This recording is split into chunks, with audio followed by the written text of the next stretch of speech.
This is a podcast by the Straits Times. We've gone through so much heartache, heart attacks and whatever not, that especially in the last 1-2 years, I would say, compared to before, that we just need some stability. And I'm not necessarily asking that COE needs to come down, but it just needs to be more stable, because it doesn't do anyone any favors. When it starts coming down, customers will be thinking, oh yeah, maybe it's going to drop further, so I wait. And then when it goes up too high, they say it's too high, it's too expensive, I'm going to wait. So stability is the best for our industry. And then it manages customers' expectations. It allows us to plan ahead, and dealers to bid at normal rates instead of having this panic attack every time quota is going to come up, whether next round what's going to happen, what's the government going to decide, are they going to release more? Can you imagine how little sleep we get every time? And COE happens every 2 weeks. Then quota happens every 3 months. It's really not a joke.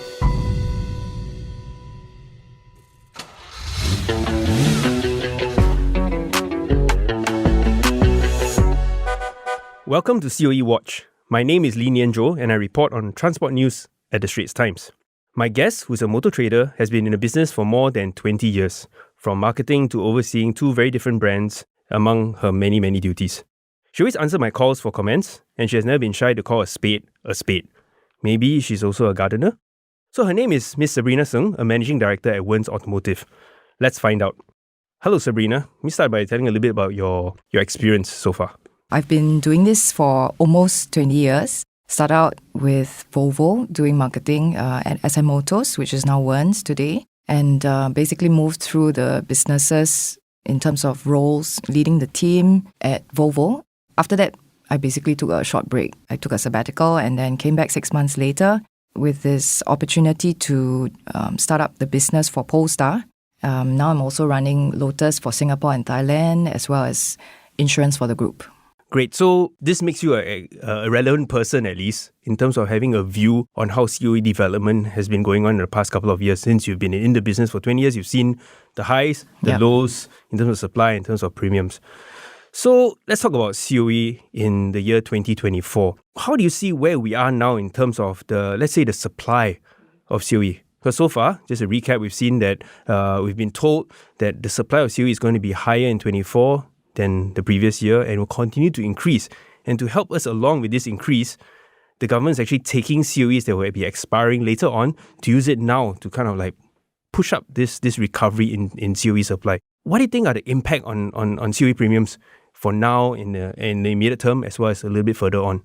Well, I think for now at least it was a little bit late coming, looking at how volatile last year was with continually rising premiums and a lot of uncertainty from the market, the public, whether when this so-called supply that was expected from higher scrappage would come in. But thankfully, I think the government finally stepped in after looking at how crazy the prices were going late last year. And we have seen at least some stability in pricing. Of course, I wouldn't consider it cheap at this point, but at least we are seeing that stabilizing around the current levels of about 100. This about 100,000 is for the category B COE, which is for larger cars, and then Cat A is roughly about 10k-ish cheaper. But I think the concern also is, one is that when the supply announcement is still on a quarterly basis, every 3 months, there's still a lot of uncertainty because we have no insight from the government when and how much they plan to, let's say, add on in terms of additional supply. And that then makes it very unknown for the market. It's like, how do you plan not knowing what the quota is going to be? Besides that, obviously, if they are pulling forward and releasing additional quota, in the medium term, when there is more scrappage, for example, when will they start doing the clawback? So maybe the so-called peak in supply may never happen because it will then all be evened out.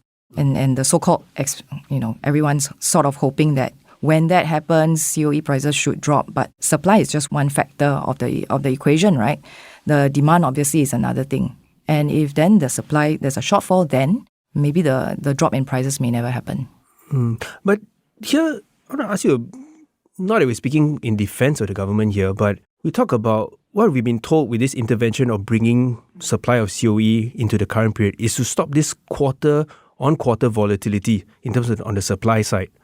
Yeah. So whether the price high or low, that's almost beside the point. At least they hold the supply relatively consistent, relatively stable. But we don't know what their policy is. We don't know whether they are intending to keep supply flat or let it grow, etc. Right? And like what we see in the car population, the vehicle population, the ones who have extended COE need to scrap their cars soon, as well as those that are maybe around close to 8, 9, 10 years, right? So these customers usually would shop a few months ahead of when they need to scrap their cars. So before they have to give up their vehicles. Yeah, in which case these cars are not scrapped and the supply has not yet returned to the market. But so demand, we notice, obviously would naturally precede supply. If, let's say, they intend to keep supply stable, yes, but we would logically start seeing more and more demand come in, wouldn't that naturally push up prices as well, right? So then in that case, it's also not wrong to bring forward these COEs to use it now, because actually you otherwise it'll be even worse, right? This lag will be even. Yeah, but we're not seeing more that happen. I mean, you look with the latest quota, it's roughly flat. It's like minimal, a few percent increase, both A and B. So, I mean, then it's no wonder that prices are still creeping up, because naturally there will be a little bit more demand that is coming in ahead of the supply because of the lag. So this demand lag, mainly we're talking about private individuals, right? Regular folks who need a car, replace their family car, whatever it is they need to get around with, right? And that, in your view, is going to be more and more demand from this kind of needs because their vehicles are going to be expired.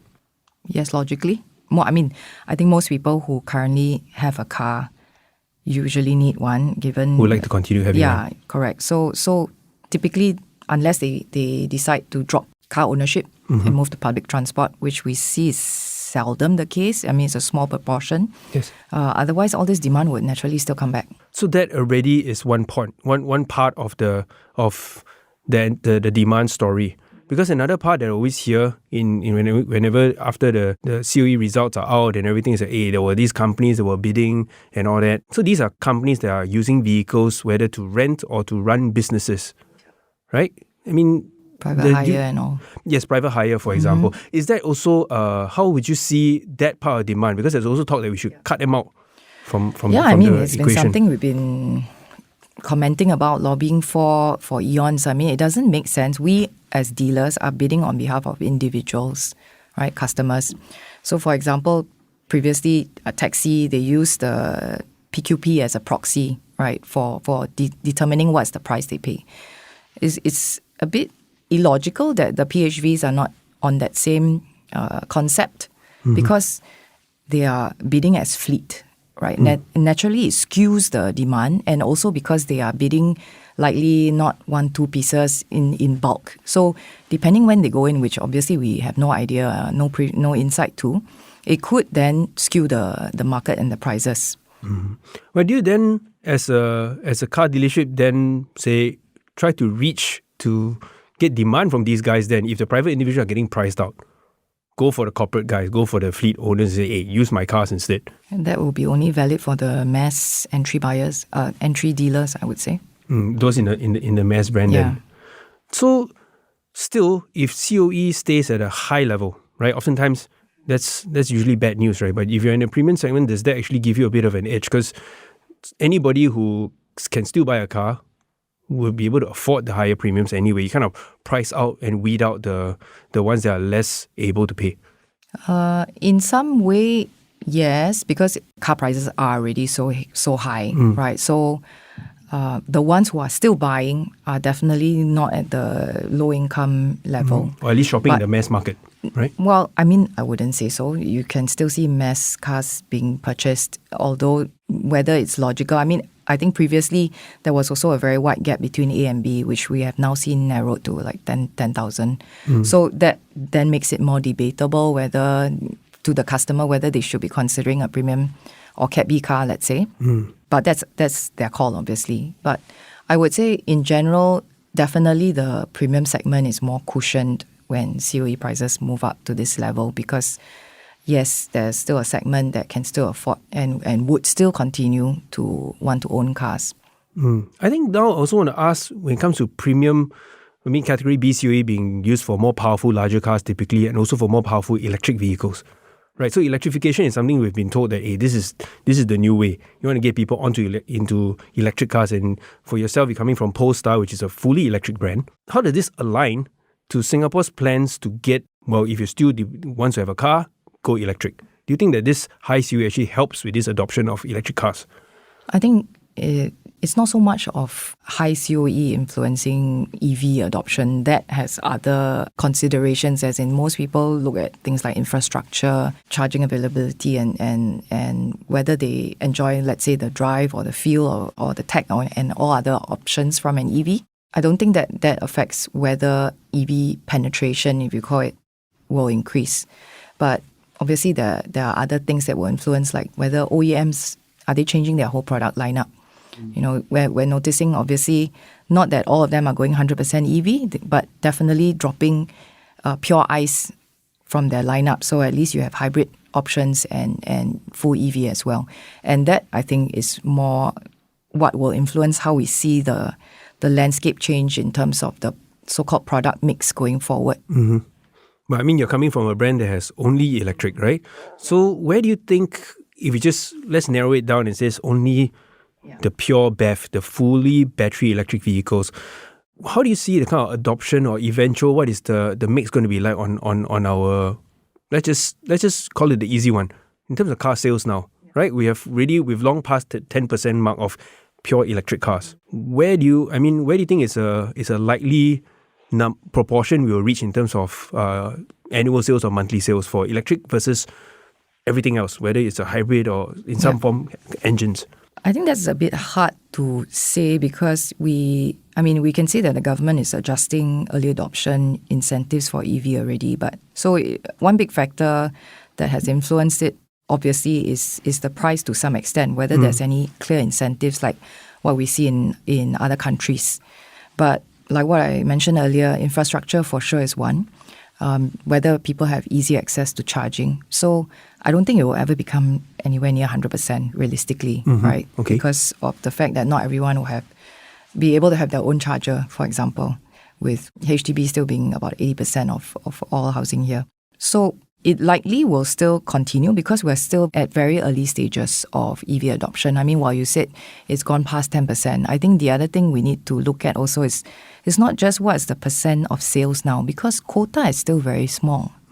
Okay. It's not reflective of the entire population that we are at 10% EV. We're like at 4%. Yes. So I feel actually it's too early a stage to be cutting EV adoption incentives when we're nowhere near even like a steady pace of EV adoption yet. And obviously, these cars are not cheap to begin with, although running costs can be maybe lower perhaps depending on your mileage, etc. But if that is the way forward in terms of at least some form of electrification that the government is trying to encourage, then more incentives or at least compelling reasons, need to be provided to the consumer, both in terms of perhaps incentives as well as making sure that infrastructure rollout is at a more rapid pace. You mean even faster than now?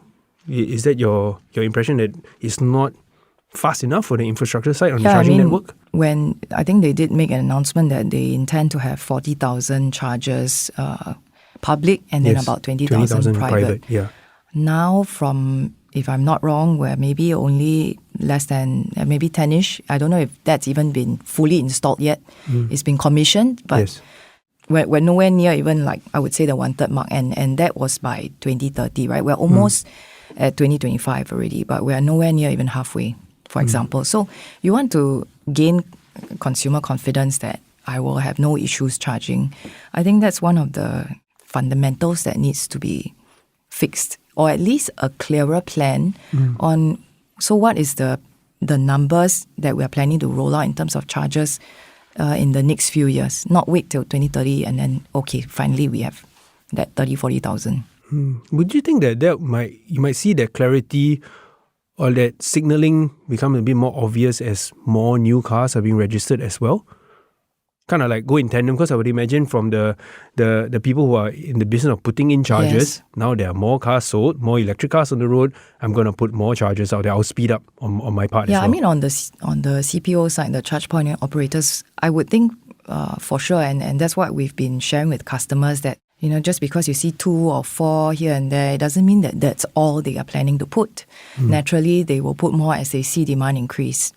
But whether they are allowed to set it up there, whether they get the approvals, that still is on the regulatory side. And we know naturally there will be some time lag, policy approvals, etc. that will take with that. So I think we need that confidence. The consumers need to have more clarity on those plans to have the confidence, because it's a chicken and egg thing. I mean, right from the beginning when we launched the brand and business, that was definitely one of the questions customers ask. For those who don't have easy access to chargers, right? Those non-lender, etc. Even condos, there are some places where the power supply is just basically not enough for them to install chargers. So what then? I mean, and it's still another 15% of the population, which are the slightly more affluent that can still can afford to buy EVs at this point. Well, what is your arrangement now when a customer walks in and says, okay, I really like this Polestar, and then, but I don't live in a landed property, I can't put in my own charger. How do you help them to get into their car then, besides taking their money? Okay, in addition to taking their money, what do you get Before exchanged? we take their money, we will share with them, where are the options, right? Obviously, there's quite a few apps that you can search for. We help them see where their home, their workplace is, advise them where, the few potential locations could be where they could charge. And of course, the other common place is where they tend to spend their weekends or their days, whether it's a shopping mall or some other buildings. And obviously, with charging, it does take a mindset change. It's not like you go to a pump and then you can settle in a few minutes. You do need to plan a bit around it. But once you sort of settle on your 2 or 3 charging locations, you more or less, it just becomes part of your routine. Like let's say you always go to this place to do your grocery shopping or for dinner with your family, for example. So, for example, our owner base, more than 40% charge publicly. So that was also a surprise to us. But it shows that people are willing to and plan around, EV charging. So this is interesting. We say 40%, so okay, less than half, but then they use public charging as their only means to get juice into their EVs? Private charging. Okay. So besides giving them counsel, understanding their needs, their living arrangements, right? Do you get into deals like, because you're my customer, you get, here's some credits from this certain charge point operator to try out or something. Do you do that? We did have it as part of some initial offers, but we noticed that obviously, to be practical, there are so many different charge point operators, right? So no point giving them credits for one if their home or office is nearer it's another. Not covered. So we would rather not. All these are still ultimately at the end of the day costed in some way in the car price. Yes. So we would rather not pack that into the price and then give the customers, we'll just advise them on where they could go. I see. Yeah. Okay, because I'm coming from the position that, look, you're on the premium side of things. So just now we're talking about more in general, right? Yeah. That EVs probably won't be 100%, but there'll be those because of all these other concerns. How do you envision then closer to home where you're operating in the premium segment with electric vehicles? Do you think that the adoption will be better than mass market? And if so, what kind of ratios are we looking at? There are definitely a lot of electric options in the mass segment. Right, plenty to choose from, all kinds of shapes and size. Well, I would say in the premium segment, for sure, the customers, maybe a bigger mix of them have access to private charging, either landed or perhaps their condos.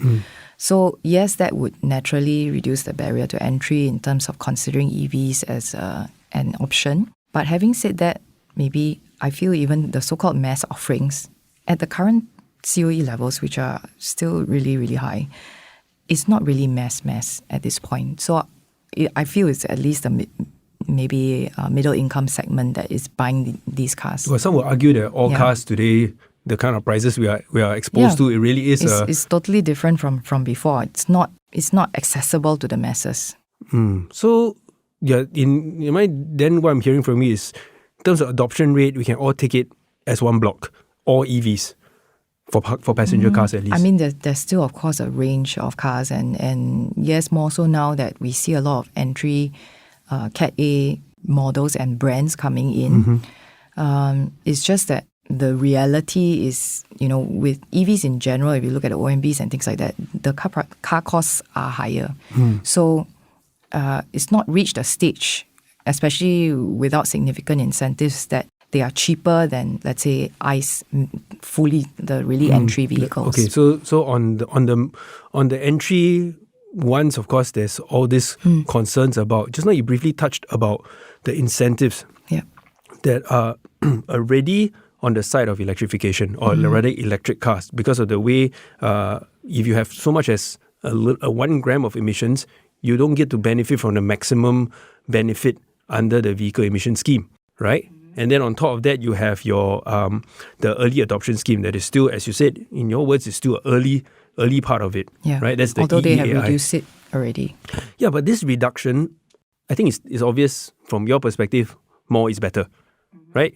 More carrots and all that. But where do you think this thing can go? Because it also, if you think about it, what I'm getting to is all these incentives just raises the bar for ICEs. So relative to ICEs, your EVs already have an advantage. Yeah, but you're just, so beginning of the year, they changed the VES to make it more punitive for ICE. Yes. To sort of keep the gap wide. Yes. But that just makes all cars more expensive. It doesn't necessarily increase... it's between a rock and a hard place. Yes, I hear you. But then it's even worse if I were to buy a dirty, filthy ICE, right? I mean, where you say it's less incentive, but it's still incentives. Yeah, so ultimately, I think it depends on the policymakers where they're trying to go with this. It's not for us to say whether it should be in absolute, right? That EVs should get a higher so-called ARF or cash incentive equivalent. But like what I mentioned before, I think it's too early stage to be starting to adjust down the incentives when we haven't, when the market hasn't really got to that pace. And honestly, the offerings, for example, of a broader range only just started really started coming in maybe late last year or early this year. Yeah. Because I think from here, early this year, as in early 2024, we're seeing so many of these really what is deemed as mass market, entry level, the closest thing to affordable EVs, right? The point is this. Are we having this discussion on incentives like bringing down or having more if the COE was not still at this high level? I think it's all about relative pricing. So the reality is that if you want consumers to swing and change their mindset and consideration to a different range of products, there has ultimately is a financial consideration when it comes to a big ticket item like a vehicle, right? So even notwithstanding COE, I feel that this factor is still definitely a key consideration, this incentive. How would you mark it then? I mean, we don't know what with absolute clarity where the government wants to be and moving all these different things on the chessboard.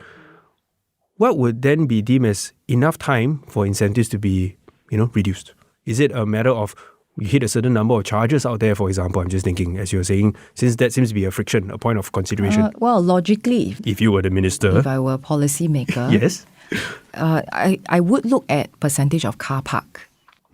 Naturally, what I'll look at is so far what is the, of course, adoption rate, which is new car sales, what's the percentage, but how much that is as a percentage of the overall market.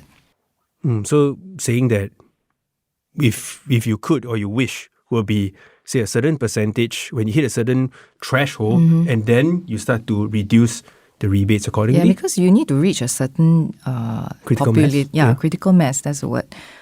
Before, naturally, the CPOs find that it makes more sense to invest more, to add more charges. It's not just about locations, right? It's also making sure you have enough charges so people don't end up fighting over spots, don't have to be waiting unnecessarily and things like that.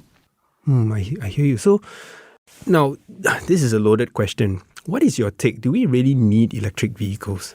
I mean, on its own, functionally, an electric vehicle, how different is it from a combustion vehicle? I don't think there's anything that we really need much in this world besides this is where we air get philosophical, and water, is it? But yeah, sorry, what was your question again? Do we need electric do we vehicles? need electric vehicles? No, we don't. Is there a real dire need to move to electric vehicles that everybody should be into EVs? Well, I don't think there's a need. But when there are options. Yes. I think every product has its own benefits. It's not just sustainability, of course, is one aspect, but besides that, having the tech that comes with it, being able to pre-cool your car and do all the other functions, one pedal drive, etc. So it's just about an alternative product that you have to offer the customer, and then it's up to the consumer to decide what they like and what they don't. At least you give them choice. So it's not a binary thing, No, like of course have not. or don't have. Yeah. I mean, and I don't think either way. So I think back to your much earlier question about whether EVs would like take over the market fully. No, I don't think so. I think every product has its own space logically. Maybe ICE may disappear, but then you have mild hybrids, you have plug-ins, and then you have 100% EV. So there will likely be a mix, I think. So I want to bring this closer to the brand that you're in charge of, right? That's Polestar. Yeah. So Polestar started in 2021? Yeah, right? late 21. Late 2021. And then all this while you only had one model, right? And that car, when it came out, I remember the first reference point is, finally, something like a Tesla but isn't a Tesla. Because it's kind of roughly in the size of that Model 3, which was a very, very strong selling product and everything. And now we've finished 21, we finished 22, 23, 24, we are well into the year. What is your view on Tesla now as a competitor or as a piece of as EVs go? Do you think that Tesla still has that special place when it comes to when you see customers coming to your showroom? I think they definitely enjoyed the first mover advantage, being probably the first to enter when we started bringing, one of the first. Actually, they were not the first. But so at the beginning, of course, there's lots of fans and people interested in EV who would naturally consider Tesla. But I think just with any product, it depends on what you're looking for, right? So I wouldn't say Tesla has as strong a following as before now that there's so many more options in the market. And it depends on what the customer is looking for. So when we are talking about cars at this kind of price, it's not just about I just buy EV for the sake of it, or there's a lot of tech, right? But like what we said, even so-called mass EVs are not exactly cheap. So a lot more considerations that people think about when they're buying a car, and also an EV, whether it's build quality or performance and the drive and things like that, right? So I think there is a car for every consumer in that sense. Who can afford one, that is. Yes, of course. But still, if we look at your position at least, or where you're at in that you're part of a really sizable motor dealership, many brands with all the backups that come with the after sales and everything, right? Yeah. Then here we also kind of, if I can allude to newcomers, right? Tesla back then, they started on their own. There are all these new brands that are coming out. Yeah. Does that actually work in your favor? Or rather countering in the opposite, rather having a brand for consumer to go into and says that I don't know whether these guys have the spare parts, for example. So I'm thinking, I'm just trying to bring out the differences. If you're talking about brand new brands with no so-called known distributor groups, yes, I think some customers do prefer to go with a trusted and known distributor because you've had years of experience with their customer service and also back-end support and things like that. Yeah, the whole supply chain, I think, is a very, very important consideration, especially for something like EVs, which is still new technology, and also obviously these warranties or even the battery warranties is usually up to 8 years. You want to make sure, you want to be comfortable that you have someone who will support you for 8 throughout years, the ownership of your car, right? So I think I would say most customers do factor that in as well in their purchase decision. But part of that question was like whether, all these newcomers, how does it fit in the market and does it help us? I think in general, EVs are still very new. It's still, if you look at all the models in the auto industry, it's still a smaller segment. So having more options in terms, whether it's talking about car type, body type, pricing, brands, I think it still does help, boost the segment because then people are given more choices. And that's where they shop around because maybe at the early stage, it's like, I don't like this and I don't like that. And then there's nothing else. So, okay, I'll just stick to my ice car Wait or for something whatever. else to come up. Yeah, and hang around a while more and wait and hope that COE drops, but it never does. So, yeah, that's sort of the life these few years. But then this few years, well, that's in the past. Here we keep touching on there more and more new models, more and more new brands. Do you think that we are nearer for consumers to say that now I legitimately, authentically have a choice with fewer compromises for electric vehicle choices at least? I would say, yeah, I mean, compared to a year before, definitely far better. But because of the fact that COE is still very high, we don't really have an offering for the really mass or entry segment in terms of absolute car price. Not so much factor of EV or not, right? So it's almost not what is out there, but because of the structure, in this case, essentially the tax around it, that undermines a little bit of the appeal to move towards electric cars? Yeah, because I mean, if you look at the mass segment, I would say on average, like for light car size, etc., the mass EVs could be still about 20% more than a regular ICE entry vehicle. So it's still somewhat unattainable to the real entry buyers. This is still on the initial outlay part we're talking about, since running cost is in the EV's favor typically. Typically, depending on mileage. Okay, so now I want to ask you a question, putting aside your hat as in representing a brand, is that, and we briefly touched on this, but really if you have one thing that you want that will improve the environment, whether for sellers or for buyers, car buyers, right? Whether it's policy or is it infrastructure and all that, where do you think they'll have the best benefit for everybody involved? One. Yes, use it carefully. Okay, I'll give you two. And pick the better later. Okay, one, which is what I mentioned earlier, is to get the corporates out of bidding for COE because that creates a lot of volatility and it's not truly reflective of individual consumer demand. So then it's really on the COE side of things then. Yeah. Right?